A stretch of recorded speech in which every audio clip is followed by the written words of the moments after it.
అందరికీ నమస్కారం.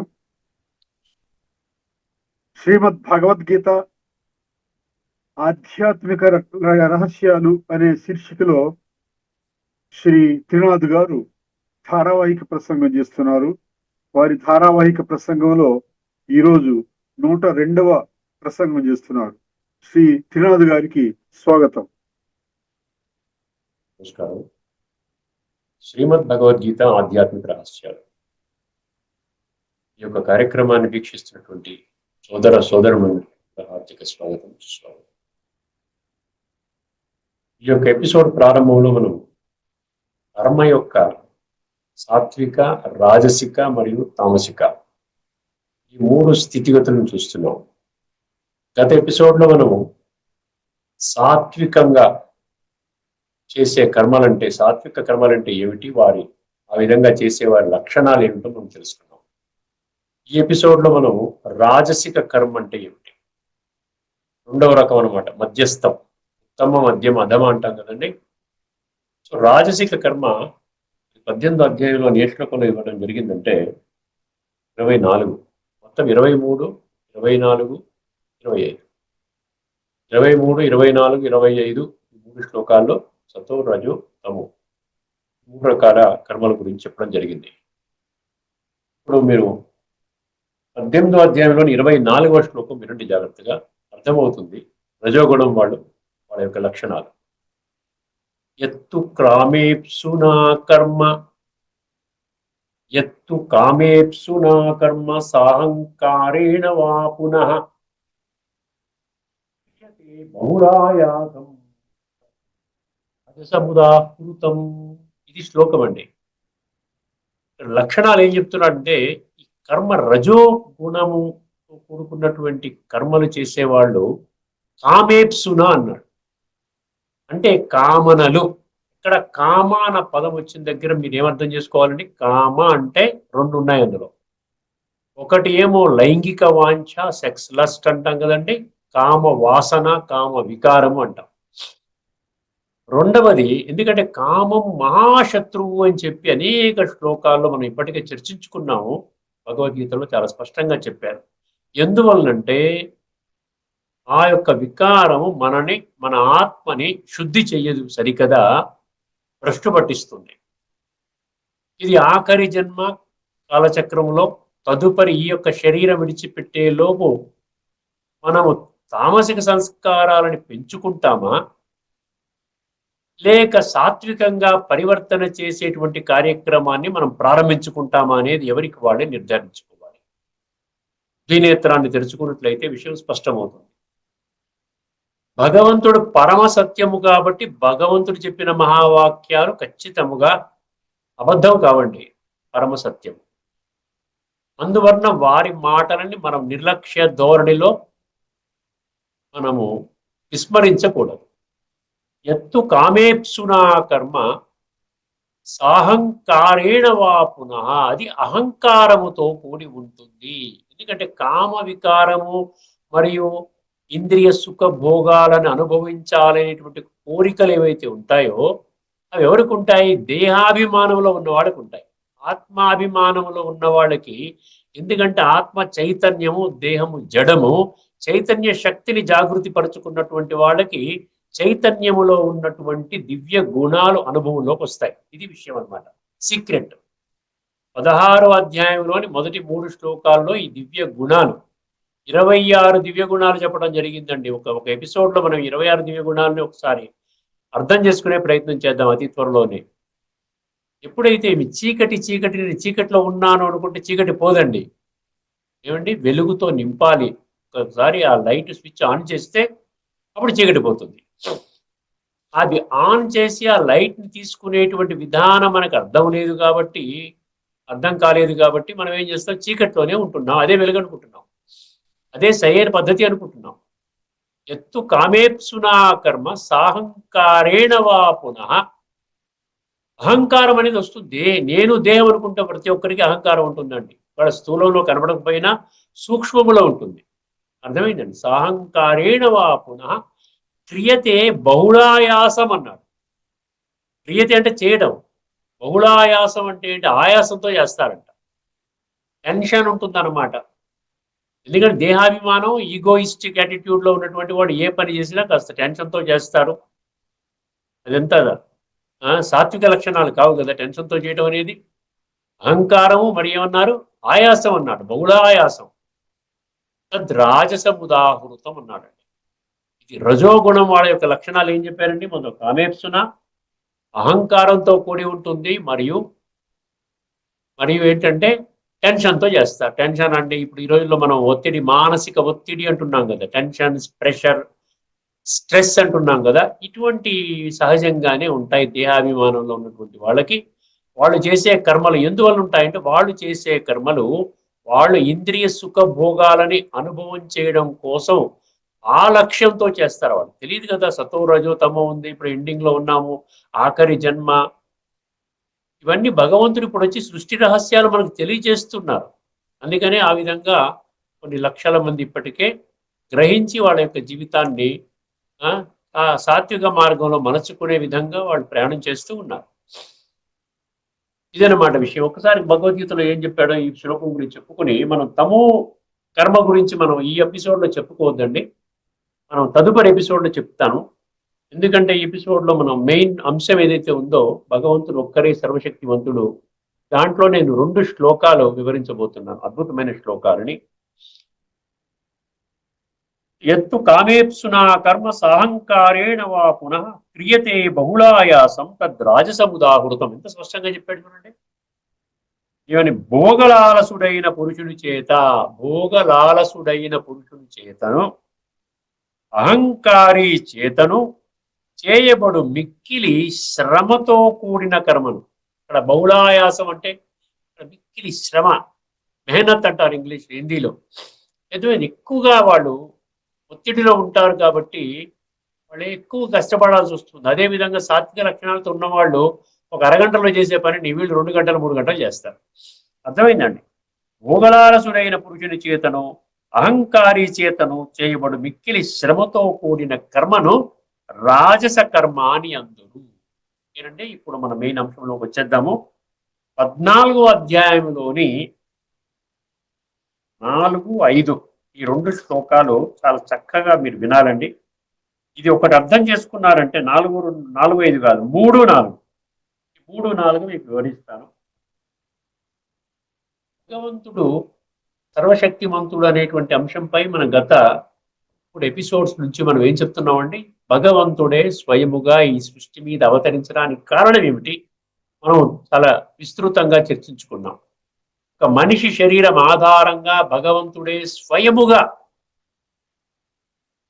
దాన్ని పరకాయ ప్రవేశము అంటారు చూసారా, ఆ విధంగా ఆయన రావడానికి బలమైన కారణం ఏంటంటే, వారు వచ్చి పర్సనల్గా వచ్చి ఆయన యొక్క సూపర్విజన్లో ఈ యొక్క జ్ఞానము మరియు యోగాలని నేర్పించినప్పుడే అతి కొద్ది సంఖ్యలోని కొన్ని లక్షల మంది మారారండి, కొన్ని కోట్ల మంది జ్ఞానం చెప్తే.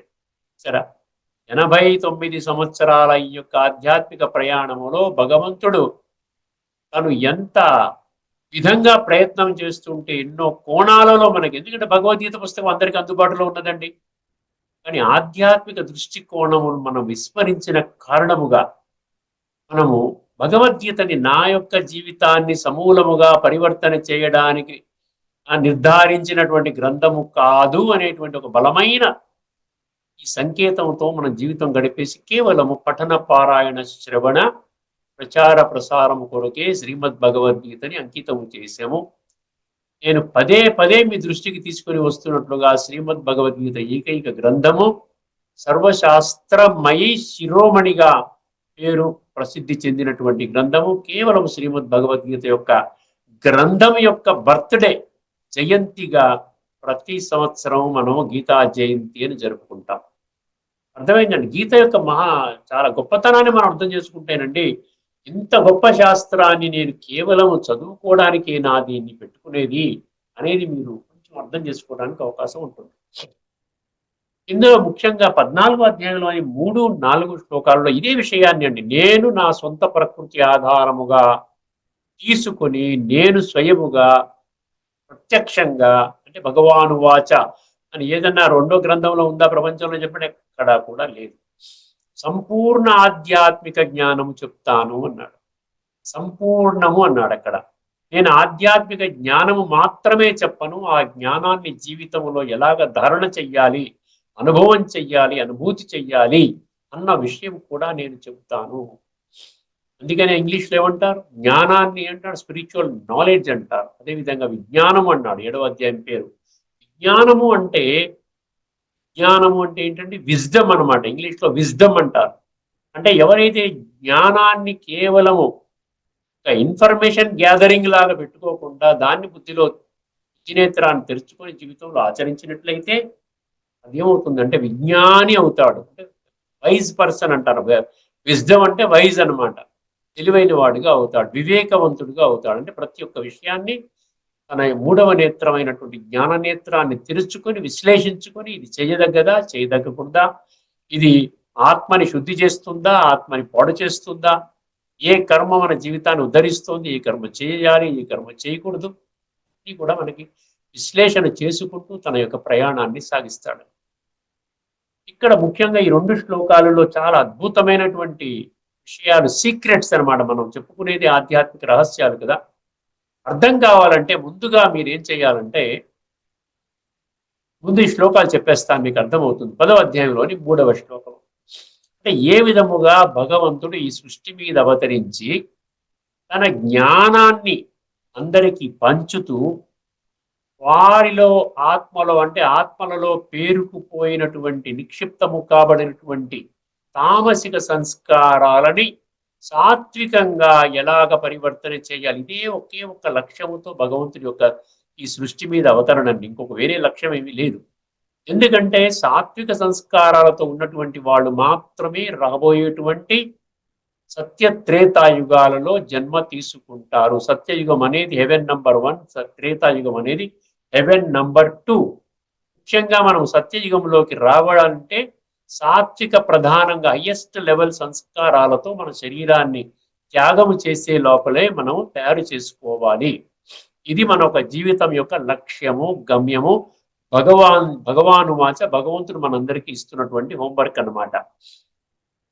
ఇప్పుడు ఈ బ్యాక్గ్రౌండ్ లో మీరు విన్నట్లయితే ఆయన లక్ష్యాన్ని ఏ విధంగా నెరవేరుస్తున్నాడు అన్న సంగతి మనకు అర్థమవుతుంది.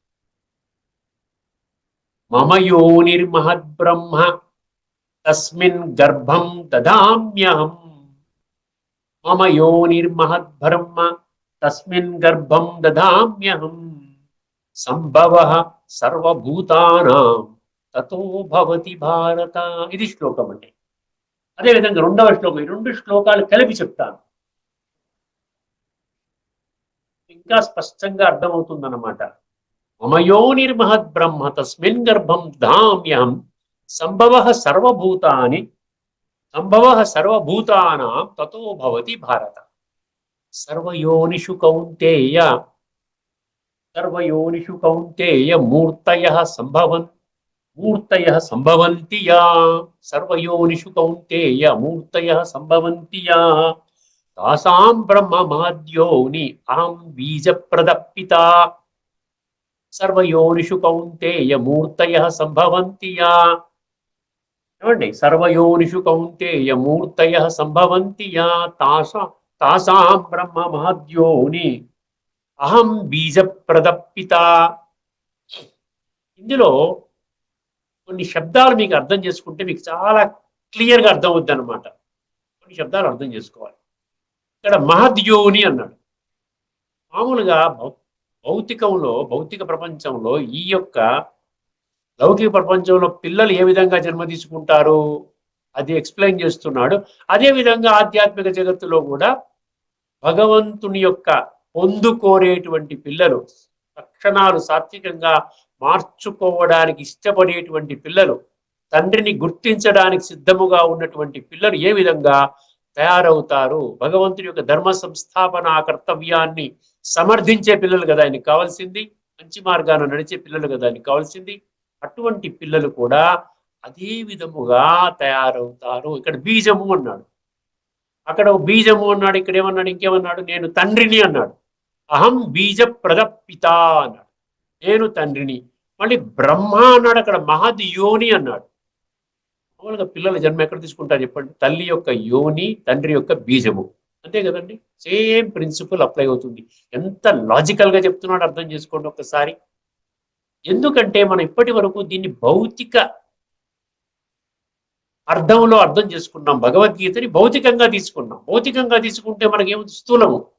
స్థూలం అంటే ఏంటి? కురుక్షేత్ర యుద్ధ మైదానము, కౌరవులు, పాండవులు, అర్జునుడు, కృష్ణుడు యుద్ధము చేయనన్నాడు. యుద్ధము చేయించడానికి భగవద్గీత చెప్పాడు. 574 శ్లోకాలు ఆయన గురించే చెప్పాడు. అర్జునుడే చాలా క్వశ్చన్లు వేశాడు, దానికి సమాధానాలు కూడా ఇచ్చాడు. కేవలం అర్జున కృష్ణార్జున సంవాదము అంటాం, దాని గురించే చెప్పాడు. కానీ నాకేం సంబంధం లేదే, నేను యుద్ధంలో లేను కదా, నేను అర్జునుడిని కాదు కదా. ఇప్పుడు కొన్ని అందరూ శ్రీకృష్ణుడు భగవంతుడు అంటే అందరూ ఒప్పుకుంటారా? అందరూ ఒప్పుకోరు. కృష్ణుడు భగవంతుడు కొంతమంది ఒప్పుకుంటారు, రాముడు భగవంతుడు కొంతమంది ఒప్పుకుంటారు, ఆంజనేయుడు భగవంతుడు కొంతమంది ఒప్పుకుంటారు, విఘ్నేశ్వరుడు మహారాష్ట్రాల సైడ్ మీకు విఘ్నేశ్వరుడు అంటారు. అలాగా ఎక్కడెక్కడ ప్రాంతంలో క్రిస్టియన్స్ అందరూ జీసస్ క్రిస్ట్ అంటారు. అదేవిధంగా ప్రాఫెట్ మహమ్మద్ అంటారు, గురునానక్ అంటారు, గౌతమ్ బుద్ధుడు అంటారు. ఎవరికి వాడు వైష్ణవి దేవి, మాతాజీ. మళ్ళీ భగవంతుడు ఒక్కరే అంటారు. ఆ కాంప్లికేషన్ నుంచి బయటపడాలన్నమాట. బయటపడాలంటే మనం ఏం చేయాలి? ఒకే ఒక లక్షణం ఏంటి? సత్య మార్గంలో నేను ప్రయాణించాలి. బుద్ధి నేత్రాన్ని తెరుచుకుని భగవంతుడు చెప్పిన మాటల్ని డైల్యూట్ కాకుండా, డీవియేట్ కాకుండా యథాతథంగా నేను అర్థం చేసుకోగలగాలి. ఇక్కడ ఇది ఈ 2 శ్లోకాలలోని మీనింగ్ అర్థం చేసుకోవాలంటే మీరు 10వ అధ్యాయంలోని 32వ శ్లోకములోని ఒక ముఖ్యమైన అంశం ఏదైతే ఉందో మనం పదే పదే మనం చెప్పుకుంటున్నాం. ఏంటంటే అది అధ్యాత్మ విజ్ఞానం అన్నాడు. అందులో 3 సీక్రెట్స్ ఉన్నాయి. అందులో మధ్యలో ఉన్న సీక్రెట్, 2వ సీక్రెట్ ఏంటి? సర్వ విద్యలలోకి నేను గీత ద్వారా బోధించే విద్య ఆధ్యాత్మికము. 100కి 100% ఆధ్యాత్మికము. ఆధ్యాత్మికము అనగానే ఏమర్థం అవ్వాలి? ఇది స్థూల విద్య కాదు, ఇది సూక్ష్మ విద్య. భౌతిక 2 చక్షువుల ద్వారా, భౌతిక 2 కళ్ళ ద్వారా మనము చూడలేము. ఇది సూక్ష్మ బుద్ధి నేత్రము తెరుచుకోవటము ద్వారా మాత్రమే నేను నా యొక్క మూల స్వరూపములో ఆత్మను, అదే విధముగా విశ్వములో ఉన్నటువంటి 850 కోట్ల మంది మనుషులు కూడా ఆత్మలు. ఈ 850 కోట్ల మనుషులు అందరికీ ఒకే ఒక్క తండ్రి, పరమాత్మ, భగవంతుడు, ఈశ్వరుడు. ఈ విషయాలన్నీ మనకు అర్థమవుతాయి. ఏ విధంగా అయితే ఆత్మని 2 కనుబొమ్మల ద్వారా, 2 కళ్ళ ద్వారా, చక్షువుల ద్వారా, స్థూల చక్షువుల ద్వారా మనం చూడలేమో, అదే విధముగా భగవంతుడిని కూడా ఈ స్థూల చక్షువుల ద్వారా మనము చూడలేము. మనం ఒక 3వ అంశం కింద భగవంతుడు ఇన్కార్పోరియల్ అంటే నిరాకారుడు అని మనం ఒక సబ్జెక్ట్ డిస్కస్ చేసుకున్నాం. అంటే కొన్ని ఎపిసోడ్స్ కూడా రన్ చేసాం. దాంట్లో మీరు ఒక్కసారి పరిశీలించండి. ఇది కేవలం వినడానికి ఉద్దేశించబడినటువంటి శాస్త్రం కాదు, ప్రసంగం కాదండి. అర్థమైందండి. మన జీవితాన్ని సమూలముగా మార్చడానికి సాక్షాత్ భగవంతుడే ఈ సృష్టిపై అవతరించి మనకి ప్రత్యక్షముగా బోధిస్తున్నటువంటి ఈ యొక్క జ్ఞానం, ఆధ్యాత్మిక జ్ఞానము, స్పిరిచువల్ అవేకనింగ్ అంటారు కదా. ఆధ్యాత్మిక జాగృతి, ఆధ్యాత్మిక ఉత్థానము, ఆధ్యాత్మిక సుసంపన్నత, ఆధ్యాత్మిక వికాసము అంతా ఆధ్యాత్మికమే. ఏమంటే spiritual enlightenment, spiritual development, spiritual enrichment ఇలా చెప్తారు కదా. దానికోసం ఉద్దేశించబడినటువంటి అధ్యాత్మ విజ్ఞానం అన్నారు. ఇప్పుడు ఆ దృష్టికోణంలో ఈ 2 శ్లోకాలు విన్నట్లయితే ఇక్కడ భగవంతుడు ఏం చెప్తున్నాడు? ఏమేమి పదాలు చెప్పాడు ఒకసారి? మమ యోనిర్ మహద్ బ్రహ్మ. ఏమంటే బ్రహ్మ మహద్ యోని అన్నాడు. ఇక్కడ మామూలుగా తల్లి గర్భములో ఉన్నటువంటి తల్లి గర్భము యోని అంటాం, భూమి అంటాం కదా, అది ఫిజికల్ గా ఉంటుంది. కానీ ఇక్కడ మహద్యోని బ్రహ్మ ఫిజికల్ కాదు, మెటాఫిజికల్, సూక్ష్మంగా మనం అర్థం చేసుకోవాలి. అదేమన్నాడు? నెక్స్ట్ ఏం చెప్పాడు? తస్మిన్ గర్భం అన్నాడు. గర్భం కూడా మనం అక్కడ తల్లి గర్భం నుండి బిడ్డ జన్మిస్తాడు, ఇక్కడ కూడా బ్రహ్మ గర్భము నుండి నీవు జన్మిస్తావు అంటున్నాడు. తస్మిన్ గర్భం దధామి అహం. దానికోసం బీజం ఏంటి? నేను బీజాన్ని అంటున్నాడు. I'm the seed for the entire creation of the humanity అంటున్నాడు. ఇంకేమంటున్నాడు? సంభవ సర్వభూతానం అన్నాడు. సంభవ సర్వభూతానం అన్నాడు. ఏమైనా హిందూ భూతానం అన్నాడు, ఏమైనా కొద్దిమంది భూతానం అన్నాడు అనలేదు కదండి. అంటే సమస్త మానవాళి యొక్క సృష్టి నేను చేయబోతున్నాను, అందరికీ కూడా నా యొక్క స్వర్గ వారసత్వాన్ని పొందేటువంటి హక్కు ఉన్నది నా నుండి. ఎందుకంటే నేను అందరి పట్ల సమానమైనటువంటి మోహము కలిగి ఉన్నాను. అందరూ ఆఖరి బిడ్డ కూడా నాకు మొదటి బిడ్డతో సమానం. సమూహం సర్వభూతేషు నమే ద్వేష్యోస్తి న ప్రియ. 9వ అధ్యాయంలో 20వ శ్లోకంలో చెప్తున్నా, నాకు అందరి పట్ల సమానమైన మోహం ఉన్నది. నాకు ఒకరి పట్ల ద్వేషము కానీ, ఒకరి పట్ల ప్రత్యేకమైన ప్రేమ కానీ లేదు. కానీ ఏ భజంతి తు మాం భక్త్యా మయితే తేషు చాప్యం అంటాడు. కానీ ఎవరైతే నన్ను గుర్తించి తమకు తాము ఆత్మగా గుర్తించుకొని అనుభవం చేసుకొని ఆ యొక్క అనుభవం ద్వారా పరమాత్మనైనటువంటి నాతో ఈ మనసు బుద్ధి ద్వారా సంబంధాన్ని జోడిస్తారో అటువంటి వారి మీద నేను బలిహారం అవుతాను అన్నాడు. అటువంటి పిల్లలు నా మీద బలిహారం అవుతారు. చూసారా ఎంత బాగా చెప్పాడో 9వ అధ్యాయం 20వ శ్లోకంలో. అటువంటి బ్యాక్గ్రౌండ్ లో మీరు భగవంతుడు అందరికీ అర్థం చేయించాలి అంటే ఎలాగ చెప్తాడు చెప్పండి. అందుకని ఏం చేశాడు, ప్రజాపిత బ్రహ్మ ఒక మనిషి పేరు మార్చాడు. దాదా లేఖరాజ్ అనేబడేటువంటి ఒక వ్యక్తి పేరు బ్రహ్మగా నామధేయం చేశాడు. ప్రజాపిత అంటే ప్రజలందరికీ కూడా ఆయన ఒక మాధ్యమం అన్నమాట. భగవంతుడు ప్రజాపిత బ్రహ్మ భగవంతుడు కాదు. అందుకనే చూసారా, బ్రహ్మకి దేవాలయాలు ఉండవు. భక్తి మార్గంలో కూడా ఎక్కడో ఒకటో రెండో ఏదో మూలకు ఉంటే ఉండొచ్చు. కానీ మామూలుగా మీరు మామూలుగా దేవీ దేవతలకు ఉన్నట్టుగా ఈ రాముడికి, కృష్ణుడికి, ఆంజనేయుడికి, వినాయకుడికి, లక్ష్మీదేవికి ఉన్నటువంటి దేవాలయాలు ఏవైతే ఉన్నాయో బ్రహ్మకు అన్ని దేవాలయాలు ఉండవండి. ఒక దగ్గర అజ్మీర్లో ఏదో ఉన్నట్టుంది. అర్థమైందండి. అంటే బ్రహ్మ మనిషికి దేవాలయాలు ఉండకూడదు కదా. దేవీ దేవతలకు ఉండాలి కానీ మనిషికి కాదు కదా దేవాలయాలు. కానీ ఈ రోజుల్లో కలియుగ అంతిమ స్థితిలో సినిమా యాక్టర్లు కూడా దేవాలయాలు కట్టేస్తున్నారు. అది వేరే విషయం. కానీ ఇక్కడ అర్థం చేసుకోవాల్సింది ఏంటి, నేను ఒక మనిషిని తయారు చేస్తాను, వారిని బ్రహ్మగా నామకరణం చేస్తాను. అండ్ ప్రజాపిత బ్రహ్మ, నేను ఈశ్వరుణ్ణి, నా యొక్క బీజము బ్రహ్మ తల్లి పాత్ర పోషిస్తోంది. బీజం అంటే ఏంటి, బీజం అంటే ఆధ్యాత్మిక జ్ఞానం అనేటువంటి బీజము నేను ప్రజాపిత బ్రహ్మ దేహము ద్వారా చెప్తాను. సంస్కార పరివర్తన చేయడానికి భగవంతుడు ఎంచుకున్నటువంటి ఎంత అద్భుతమైన ఒక సైంటిఫిక్ మార్గం చూడండి.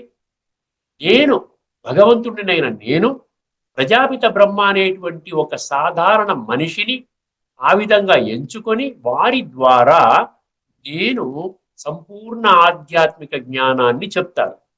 ఆ ఆధ్యాత్మిక జ్ఞానాన్ని ఎవరైతే వింటారో, ఎవరైతే జీవితంలో అవలంబిస్తారో అంటే అనుభవం చేస్తారో, ఎవరైతే స్పష్టంగా అర్థం చేసుకుంటారో, మూడవ నేత్రాన్ని తెరుచుకుంటారో, స్వయాన్ని ఆత్మగా అనుభవం చేసుకొని పరమాత్మ చెప్పిన మహావాక్యాలు ఇక్కడ గమనించవలసిన విషయం ఏంటంటే, మూడవ నేత్రాన్ని తెరుచుకున్నటువంటి మనుషులకి మాత్రమే బోధపడుతుందండి, అందరికి బోధపడదు. ఎందుకంటే నీ మూల స్వరూపంలో నువ్వు శరీరం కాదని చెప్తున్నాడు కదా. ఎన్ని శ్లోకాలంటే అన్ని శ్లోకాలు, దగ్గర ఒక 45 శ్లోకాల వరకు నేను ఎనలైజ్ చేయడం జరిగిందనమాట. మీరు శరీరము కాదు, మీరు శరీరం అయినట్లయితే నా ఒంట్లో బాగోలేదు అన్నప్పుడు మీరెవరు అంటాడు. సింపుల్ క్వశ్చన్కి ఆన్సర్ చెప్పాలి మనం. అక్కడ అది కరెక్టే, ఇక్కడ ఇది కరెక్టే అంటే అది మూఢత్వము అంటున్నాడు. అందుకనే భగవంతుడు ఇక్కడ ఏం చెప్తున్నాడు, ఇక్కడ బ్రహ్మని తల్లిగా చేశాడు. బ్రహ్మ ముఖము ద్వారా నేను జ్ఞానం పలుకుతాను. ఆ ముఖము ద్వారా పలికినటువంటి జ్ఞానాన్ని ఎవరైతే అర్థం చేసుకోవాలి, అది ఆధ్యాత్మిక జ్ఞానం, అది స్థూల జ్ఞానము, శాస్త్ర జ్ఞానం కాదండి. చెప్పాలంటే భగవద్గీత అనేది ఒక శాస్త్రము, అది ఒకటే శాస్త్రము, మిగతా శాస్త్రాలకి తల్లి లాంటిది. సర్వశాస్త్రమయి శిరోమణి అంటే అదనమాట. అప్పుడు నేను బీజరూపుడై నేను బ్రహ్మ ద్వారా నేను జ్ఞానం చెప్తే ఆ జ్ఞానాన్ని ప్రతి నిత్యము, ఎందుకంటే ఈ జ్ఞానం ఒక్కసారి పోదు, ఎన్నో జన్మలుగా మనం చేసుకున్నటువంటి ఈ యొక్క చెప్తున్నాను కదా, ఈ చెడు కర్మలు ఏవైతే ఉన్నాయో, విషయ వికారాల వలయములో కూడుకుని చేసినటువంటి కర్మలు, అది ఒక్క రోజులో పోదండి, కొన్ని రోజుల్లోనూ కొన్ని నెలల్లో పోదు. అభ్యాసం చెయ్యాలి. అర్థమైంది. నిరంతరము దాన్ని నేను ఆత్మని అనేటువంటి అభ్యాసం నిరంతరము జరగాలి. ఆ జ్ఞానము ఆధారంగా యోగం అన్నమాట. ఇది బ్లైండ్ ఫెయిత్ ఆధారంగా యోగము కాదు, అంధవిశ్వాసం ఆధారంగా కాదు. మీరు ఏదో కళ్ళు మూసుకున్న ఆ విధంగా మీరు ఏదో ఒక దీపాన్ని చూడండి, ఆ దీపాన్ని పరమాత్మగా మీరు అనుభవం చేసుకుంటూ ఆ శక్తి తీసుకోండి కాదు. అక్కడ భగవంతుడు రియల్, భగవంతుడు ఒక స్థూల దీపం కాదు. అర్థమైందండి? సో ఆ విధంగా మీరు అర్థం చేసుకున్నట్లయితే ఆ బ్రహ్మ ముఖము నుండి తయారైనటువంటి వాళ్ళందరూ కూడానండి వాళ్ళకి ఒక డెసిగ్నేషన్ ఇచ్చారు. భౌతికంగా కూడా డెసిగ్నేషన్ ఇచ్చారు, ఆధ్యాత్మికంగా కూడా ఒక డెసిగ్నేషన్ ఇచ్చారు. ఏమిటంటే ఆ డెసిగ్నేషన్ భౌతికంలో ఇచ్చింది 4 వర్ణాలు తయారవుతాయి. 4 వర్ణాలు: బ్రాహ్మణ, క్షత్రియ, వైశ్య, శూద్ర. అర్థమైంది? దాన్ని కూడా మనం రాబోయే ఎపిసోడ్ లో మనం చర్చించుకుందాం. ఇక్కడ ఆధ్యాత్మిక కోణంలో కూడా బ్రాహ్మణ అంటే బ్రహ్మ ముఖవంశావళి, బ్రహ్మ ముఖము నుండి జ్ఞానాన్ని తీసుకొని ఆ విధంగా చైతన్యము పొందినటువంటి, జడమైన శరీరము యొక్క భ్రాంతిని విడిచిపెట్టి చైతన్యములోకి వచ్చినటువంటి వాళ్ళందరూ కూడా ఆ భగవంతుని యొక్క ఉనికిని, ఆత్మ యొక్క ఉనికిని, పరమాత్మ యొక్క ఉనికిని కనిపెట్టిన వాళ్ళందరూ కూడా ఆ మార్గంలో ప్రయాణము చేయడానికి ఇష్టపడేటువంటి వాళ్ళందరూ కూడా వాళ్ళని ఆధ్యాత్మికంగా బ్రాహ్మణులు అంటారు. అంటే బ్రహ్మ సంతానము బ్రాహ్మణులు, బ్రహ్మ సంతానము బ్రాహ్మణులు అలా అర్థం చేసుకోవాలి. అందరూ బ్రహ్మ సంతానమే కదా, కానీ తెలుసుకున్న వాళ్ళు, అర్థమైందండి? బ్రాహ్మణ ఇక్కడ రెండే ఉంటాయి. భౌతికంగా 4 వర్ణాలు, కానీ ఆధ్యాత్మికంగా 2 వర్ణాలు. నేను ఆత్మని, దేహము నాది అని తెలుసుకున్న వాళ్ళు ఆధ్యాత్మికంగా బ్రాహ్మణ, నేను దేహమును కూడా జీవితం గడిపేటువంటి వాళ్ళు ఆధ్యాత్మికంగా శూద్ర అంటాడు భగవంతుడు. అందుకని ఇప్పుడు భగవంతుడు ఏం చెప్తున్నాడు? దేహభ్రాంతిలో ఉన్నటువంటి వాళ్ళని ఆధ్యాత్మిక జగత్తులోకి తీసుకుని రావాలి. స్వయాన్ని ఆత్మగా, ఆత్మల తండ్రి పరమాత్మను అనుభవం చేసే విధంగా ఆధ్యాత్మిక దృష్టికోణాన్ని 100% వాళ్ళ బుద్ధిలో కూర్చోబెట్టాలి. అర్థమైందండి? ఆ విధంగా బ్రాహ్మణులుగా తయారు చేయడానికే నేను ప్రజాపిత బ్రహ్మ అనే ఒక సాధారణ మనిషిని ఎంచుకున్నాను. ఆ ముఖం నుండి విన్నటువంటి జ్ఞానము ద్వారా మనుషులు ఏమవుతారండి? దైవీ సంస్కారాలతో కూడుకున్న మనుషులుగా తయారవుతారు. వారు సత్య త్రేతాయుగాలలో జన్మ తీసుకోవడానికి సరి అయినటువంటి యోగ్యత ఆ విధంగా ఉన్నటువంటి, ఆ విధంగా తయారయ్యి 33 కోట్ల మంది దేవీ దేవతలుగా కొనియాడబడతారు. ఇప్పుడు ఈ బ్యాక్గ్రౌండ్ లో మీకు అర్థమవుతుందండి. యోని అంటే ఏమిటి, బీజము అంటే ఏమిటి, బ్రహ్మ అంటే ఏమిటి, తల్లి అంటే ఏమిటి, గర్భం అంటే ఏమిటి, ఈ పదాలన్నీ వచ్చాయి. ఈ స్పష్టతని గమనించి వాళ్ళు చక్కగా మేము శూద్రుడి నుండి బ్రాహ్మణులుగా తయారవడానికి భగవంతుని యొక్క అధ్యక్షతన భగవంతుని చెప్పినటువంటి ఈ పాఠాన్ని మేము రోజు వింటున్నాము. భగవంతుడితో రోజు నిరంతరం యోగం చేస్తూ సంస్కార పరివర్తన ఆ లక్ష్యాన్ని మేము సిద్ధి చేసుకుంటాం. ఇప్పుడు ఈ 2 శ్లోకాలు మళ్ళీ ఇప్పుడు మీరు వినండి, మీకు ఈజీగా అర్థమవుతుంది. మమయో నిర్మహద్ బ్రహ్మ, ఏమండి? నేను బ్రహ్మ యొక్క యోని, మహత్ అంటే పెద్ద యోని అన్నమాట. మామూలుగా ఒక యోని అంటే 1-2 పిల్లలు, ట్విన్స్ అంటారు. అదే ప్రపంచంలో ఉన్న అందరికీ కూడా ఇదే యోని. బ్రహ్మ ముఖము నుండి బ్రహ్మ మన హిందువులకు బ్రహ్మ, క్రిస్టియన్స్కి బ్రహ్మ కాదని కాదు. ప్రపంచంలో ఉన్న 850 కోట్ల మందికి బ్రహ్మ ఒక్కరు. అందుకని మహత్ యోని అన్నారు. అందుకని ఆధ్యాత్మిక కోణంలోనే మీకు అర్థమవుతుంది. మమయోని మహద్ బ్రహ్మ తస్మిన్ గర్భం దదామ్యం. ఈ గర్భము ఆ దాల్చడానికి అహం, నేను కారణం అంటున్నాడు. అర్థమైందండి? సంభవ సర్వభూతానాం తతో భవతి భారత.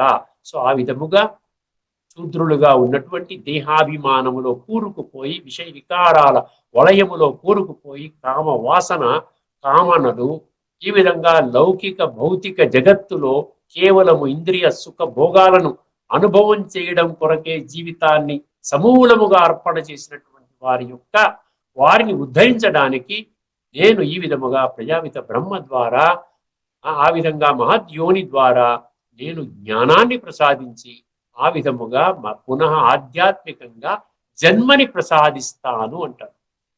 దీనేమంటారంటే మరజీవ జన్మ అంటారు. అంటే కలియుగి మానవ జన్మ నుంచి, కలియుగి దేహభ్రాంతిలో కూరుకుపోయిన 100% నేను దేహం అనేటువంటి భ్రాంతిలో ఉన్నటువంటి స్థితి నుండి నేను ఆత్మని, ఈ దేహం నాది, ఈ దేహాన్ని అధిరోహించి నేను సృష్టి నాటక రంగంలో చక్కటి పాత్రని భగవంతుడి యొక్క అధ్యక్షతన, భగవంతుడి యొక్క జ్ఞానం ఆధారంగా ఆ పాత్రని అభినయించడానికి నేను కంకణం కట్టుకున్నాను అన్నటువంటి వాళ్ళందరూ అన్నమాట. తర్వాత శ్లోకం ఏం చెప్పాడు? సర్వయోనిషు కౌంతేయ. అక్కడ సర్వభూతానం అన్నాడు, ఇక్కడ సర్వయోనిషు కౌంతేయ మూర్తయ సంభవంతియా తాసాం బ్రహ్మ మహద్యోని అహం బీజ ప్రద పిత. తల్లి తండ్రి ఉండాలి కదా పిల్లలు జన్మ తీసుకోవాలంటే. ఇక్కడ బ్రహ్మ అమ్మ అంటాం చూసారు, అమ్మ అంటే తల్లి, బ్రహ్మ అంటే అదనమాట. సో తండ్రి అహం బీజప్రద, నేను బీజాన్ని, నేను తండ్రిని అంటున్నాను. ఒకసారి ఇందులో ఏమి ఇచ్చాడో చూద్దామండి. దాంతో ఈ యొక్క ఎపిసోడ్ ని మనం ముగించుకుందాం. ఇది చాలా అద్భుతమైన ప్రక్రియ. ఈ ప్రక్రియ ద్వారానే ఇప్పటిదాకా సుమారు 25 లక్షల మంది జన్మ తీసుకున్నారు. వాడు చక్కటి జీవితాన్ని తయారు చేసుకునే మార్గంలో పడుతున్నారు. ఈ యొక్క ఇందులో ఉన్నటువంటి కూడా రహస్యాలు అర్థం చేసుకుని, దయచేసి అర్థం చేసుకుని మీరు కూడా పరమాత్మ యొక్క నిర్దేశించిన మార్గంలో ప్రయాణిస్తారని మనస్ఫూర్తిగా నేను భావిస్తున్నాను. ఇప్పుడు ఈ 2 శ్లోకాలు ఉన్న మీనింగ్ చదివితే నీకు ఇప్పుడు అర్థమవుతుంది. ఎందుకంటే ఈ భాష్యం ప్రకారంగా ఇవన్నీ రావండి. భాష్యం ప్రకారంగా మామూలుగా ఏదో చెప్తారు, మనకి అన్వయించుకునే విధంగా రాదు. అందువల్ల నేను అంత డీటెయిల్ గా ఎక్స్ప్లెయిన్ చేయడానికి, నేను రిపీటెడ్ గా ఎక్స్ప్లెయిన్ చేయడానికి కారణం అనమాట. ఇది చాలా ముఖ్యమైన శ్లోకాలు. ఇంకొక ఎపిసోడ్ తో మనం ఈ యొక్క అంశము భగవంతుడు సర్వశక్తివంతుడు అన్న అంశాన్ని మనం ముగించుకొని మళ్ళీ నూతన అంశాన్ని ప్రారంభించుకోబోతున్నాం. మమ యోని మహద్బ్రహ్మ అయిపోయింది కదా. ఓ అర్జున, నా మహద్రూపమైన, నా మహద్బ్రహ్మ రూపమైన మూల ప్రకృతి, ప్రకృతికి సార్ భగవంతుడి ప్రకృతి లేదు, కానీ భగవంతుడు తన యొక్క శక్తి ద్వారా, మాయా శక్తి ద్వారా అన్నాడు కదా, గత ఎపిసోడ్ లో మనం చర్చించుకున్నాం. అర్థమైందండి. మహద్బ్రహ్మ రూపమైన మూల ప్రకృతి సర్వ ప్రాణులకు జన్మస్థానము, సర్వ ప్రాణులకు జన్మస్థానం. ఇది స్థూలమైన జన్మ కాదండి, ఆధ్యాత్మిక జన్మ. దాని యందు చేతన సముదాయ రూపమైన, చేతన గుర్తుపెట్టుకోండి, జడ కాదు, చేతన సముదాయ రూపమైన బీజమును ఉంచెదను, స్థాపన చేసేదను అని బ్రాకెట్ లో కూడా ఇచ్చారు. ఆ జడ చేతన సంయోగం వలననే, భక్తిలో కూడా తల్లి తండ్రి సంయోగము, తండ్రి బీజము తల్లి యోని, దీని ద్వారానే బిడ్డలు జన్మ తీసుకుంటారు. అదేవిధంగా జడ చేతన సంయోగం వలననే సర్వభూతముల ఉత్పత్తి జరుగును. తర్వాత శ్లోకము. ఓ అర్జున, నానా యోనుల యందు జన్మించు ప్రాణులను, నానా యోనుల యందు అంటే ఏ తల్లి గర్భంలో, మనందరికీ కూడా తల్లి గర్భం మనం జన్మ తీసుకున్నాం. సో ఆ విధంగా ప్రపంచంలో ఉన్నటువంటి తల్లులందరూ నానా యోనులు అన్నమాట. అర్థమైందా? నానా యోనుల యందు జన్మించు ప్రాణులను, మళ్ళీ ఇప్పుడు ఏం చేస్తున్నాడు, 2వ జన్మ అన్నమాట ఇది. ఒకటి కలియుగంలో దేహాన్ని మనం జన్మ ఇచ్చినటువంటి తల్లి తండ్రి ఒక కుటుంబము, ఈ విధంగా జన్మ తీసుకున్నాం. ఇప్పుడు వీళ్ళందరూ కూడా ఏమైపోయారు, సంస్కారాలు పతనం అయిపోయిన కారణంగా పునః మళ్ళీ కలియుగి సంస్కారాల నుండి దైవీ సంస్కారాలుగా పునః ఇంకొక జన్మనిస్తున్నాడు. నానా యోనుల యందు జన్మించు ప్రాణులను తన గర్భమున ధరించు మూల ప్రకృతియే ఆ ప్రాణులకు తల్లి. బ్రహ్మ అన్నాడు కదా, మహద్బ్రహ్మ అన్నాడు. బీజస్థాపన చేయు నేను వాటికి తండ్రిని. తల్లి వచ్చింది, తండ్రి వచ్చాడు. బీజస్థాపన చేయు నేను వాటికి తండ్రిని. బీజము అంటే ఆధ్యాత్మిక జ్ఞానం, గుర్తుపెట్టుకో. స్థూలం అంటూ ఏది లేదండి. అనగా సర్వ ప్రాణులకును ప్రకృతియే తల్లి. ప్రకృతి అంటే దేహము, ప్రకృతి అంటే దేహము, పురుష అంటే ఆత్మ. ఇక్కడ దేహము పేరేం, ప్రజాపిత బ్రహ్మ. ప్రకృతియే తల్లి, నేనే జనకుడను. అర్థమైందండి. ఈ విషయాన్ని మీరు దృష్టిలో పెట్టుకోండి. రాబోయే ఎపిసోడ్లో మరొక అద్భుతమైన విషయం తీసుకొస్తాను. దాంతో మనం ఇంకా భగవంతుడు సర్వశక్తివంతుడు అనేటువంటి ఎపిసోడ్ ముగించుకొని తదుపరి ఎపిసోడ్ నుండి ఒక ఎపిసోడ్ తర్వాత మనం పునః కొత్త అంశాన్ని తీసుకోబోతున్నాము. ఇది చాలా భగవంతుడు పరమసత్యము, భగవంతుడు చెప్పినటువంటి మాటలు అబద్ధము కాదండి. ఖచ్చితముగా మన యొక్క ఆత్మ ఉనికిని ఏ విధంగా కనిపెట్టాలి, ఏ విధంగా మనం అర్థం చేసుకొని అనుభవంలోకి తీసుకుని రావాలి, అదేవిధంగా పరమాత్మతో ఎలాగ కనెక్ట్ అవ్వాలి, ఏ విధంగా ఇన్ని లక్షల మంది ఆ ప్రేరణ పొంది ఆ విధంగా చక్కగా వాళ్ళు సక్సెస్ పొందారు కదా, వాళ్ళ ఆత్మను పరమాత్మను అనుభవం చేసుకుంటూ సంస్కార పరివర్తన దిశగా వెళ్తున్నారంటే కరెక్ట్ పాత్ అండి, గుర్తుపెట్టుకోండి. దానికంటే మించినటువంటి పాత్ ఇంకొకటి లేదు. హయ్యెస్ట్ పాత్ ఏంటంటే ఈ శరీరం విడిచిపెట్టే లోపల సంస్కార పరివర్తన జరగాలి. తమో ప్రధాన సంస్కారాల నుండి సతో ప్రధాన సంస్కారాలుగా పరివర్తన చేయాలి. ఓకేనండి. తదుపరి ఎపిసోడ్లో మళ్ళీ మిమ్మల్ని కలుసుకునేందుకు అందరికీ నమస్కారం. లోకా సమస్తా సుఖినో. శ్రీమద్ భగవద్గీత ఆధ్యాత్మిక రహస్యాల శీర్షిక ద్వారా శ్రీ త్రినాథ్ గారు సాత్విక, రాజస, తామస గుణాలు ఇతర విషయాలతో ఎట్లా మమేకమై ఉంటాయో విపులంగా విశదీకరించారు. వారికి ధన్యవాదాలు. నమస్కారం.